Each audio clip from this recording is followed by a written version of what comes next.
محتوى إثارة الجدل والتقليل للأندية ومن بايرن ميونخ وكل ده، يبقى مين كابتن بلال؟ عاملين عليه حمله يا جماعه كرمال اثاره الجدل، وكرمال عم قلل من بعض الانديه، وكرمال حكيت على البايرن انه والله معه 6 دوريات اوروبا مقابل 15 ريال و3 سنين ورا بعض، هيدي مين بيحققها؟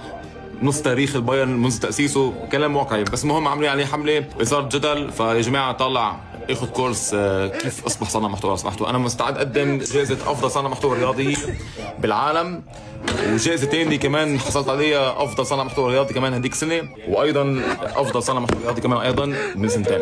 يا جماعه بليز علموني كيف صير صانع محتوى، بليز علمني يا اخي انت وياي اللي عاملين عليه حمله كيف صير صانع محتوى. عم تقول انه والله انا عم دور على مشاهدات، يا اخي ما في صانع محتوى بالعالم، ما في انسان بالعالم، ما في ممثل، ما في حدا بدور على مشاهدات. بس شو هي المشاهدات؟ في عندك نوعين، يا بتطلع بترقص على السوشيال ميديا، يا بتطلع بتحكي، يا بترقص يا بتحكي. محتوى إثارة الجدل والتقليل للأندية ومن بايرن ميونخ. انتم شايفين قدامكم للاسف ما عندي غير هولي، وهيدي حققت فيها فوق 2 مليون صوت، وهيدي مليون صوت، وهيدي تقريبا شي 800,000 صوت. فالله يهديني وخليني اتعلم كيف يصير صانع محتوى.